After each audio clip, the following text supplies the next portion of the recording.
Yan guys, bisita tayo sa isang village.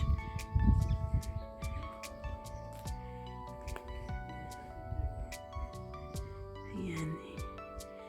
Yan yung parang barangay hall nila, yung Mary. Ayan.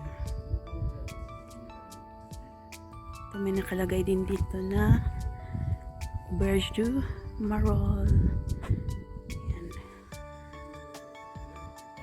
Taman, Auberge du Marol. Ayan.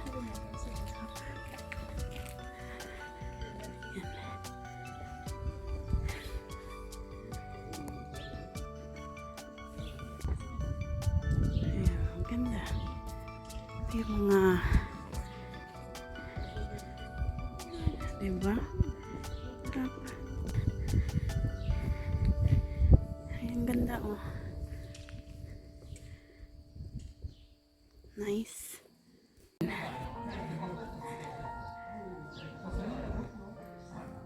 Ah, dito pala yung area niya.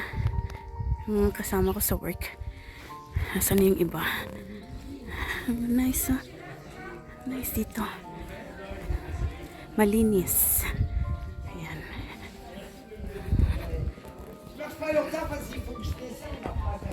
Sandali. Ang daming tao ngayon. Ano to? Ano to? Ay. Nasaan sila? Wow, ang ganda dito.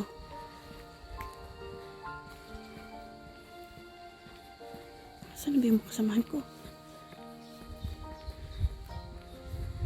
Ah, ganda. Magandang village. So beautiful here. Super clean. Asan naman sila?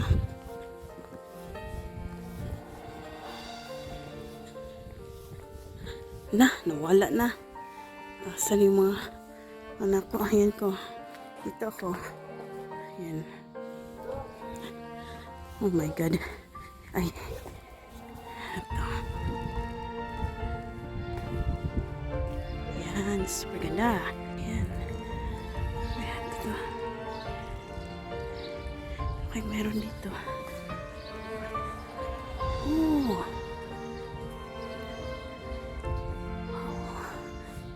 Grabe yung mga bato-bato. Simbahan. Ayan. Grabe. Tara.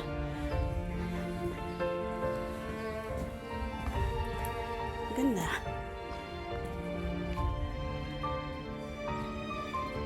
Malinis.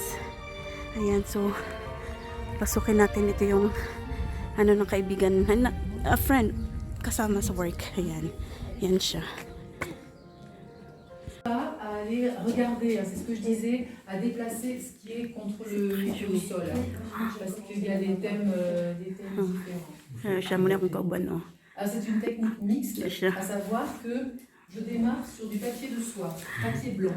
Oh my Ce God. papier, je vais le teindre à la crème. Donc, je vais peindre, Yan ang je vais faire des trabaho. fonds rouges, bleus, That's her verts, work. unis ou pas Wow. unis. Je vais aussi faire des taches de couleur, graver mon papier, lui donner Pila. les motifs.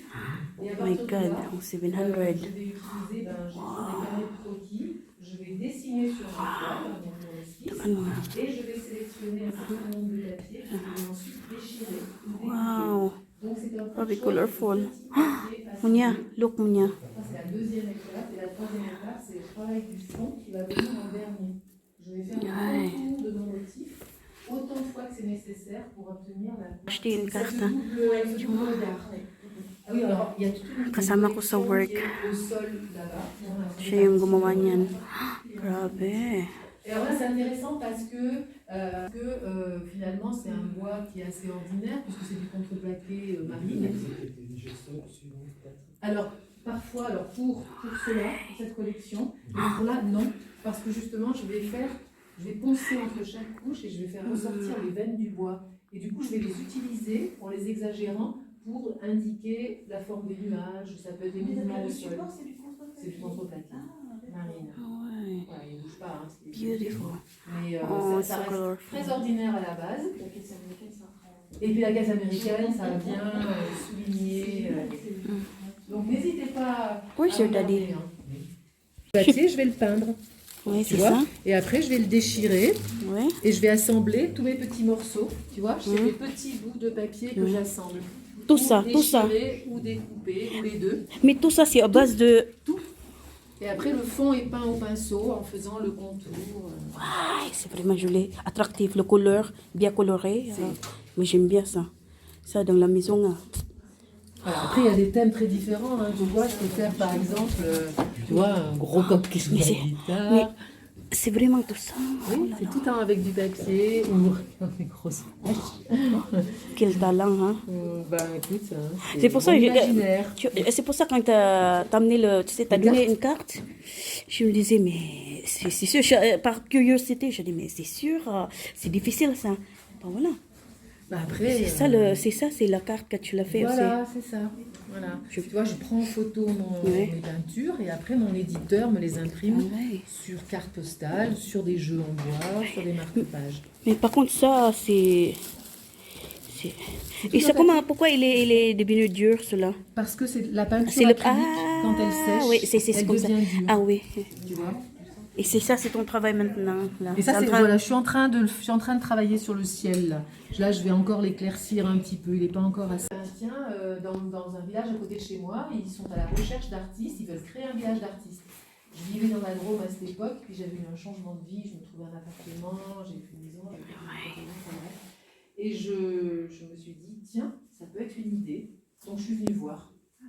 Et finalement, j'ai été séduite par le village. Mais l'hiver, c'est pas trop long. Non, Par parce rapport à que la Drôme. non, mais franchement, depuis 10 ans, je vois la différence. Hein. Ça s'est vraiment réchauffé. Hein. Les premières années, je ne mettais jamais de robe l'été ici. Puis maintenant, je trouve qu'il fait aussi bon que. Alors, dans la Drôme, c'est de plus en plus chaud. Mais non, on est bien. Au contraire, j'ai plus. Ah, ça commence là. Voilà, next is look. Ah, ça, it's another.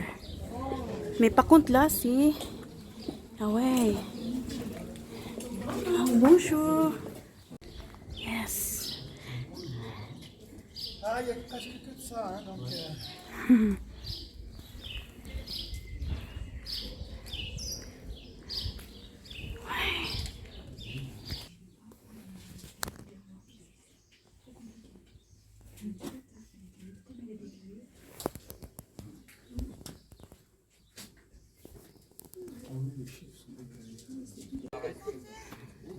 Up. Here, another. Ouais. C'est joli ça, j'aime bien quand c'est comme ça. Et ça, c'est du lilas, ça. Oui, qui sont bons. Faut pas confondre avec la glycine. Moi, je confondais Ah, non, les non, deux, non, je mais- connais rien. Mais non, le lilas c'est un arbre, la glycine ça court le long d'un mur. Là, elle est bien. Et puis ça part, la glycine. alors ça, c'est-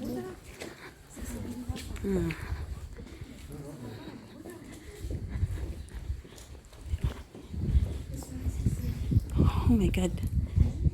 Ah, c'est ici.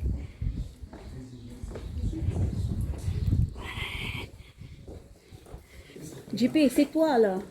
C'est toi. Ouais.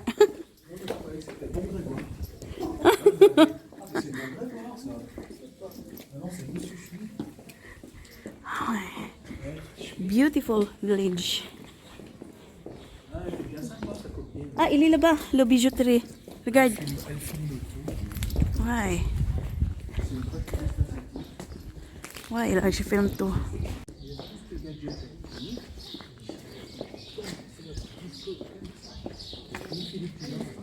Filipina. Je dois toujours parler le Filipina. Atelier ouvert. Voilà. Bijouterie. Jewelry. There's people, huh? Ça y est. Wow. In the top of le village de artistes. Le village des artistes. It's nice.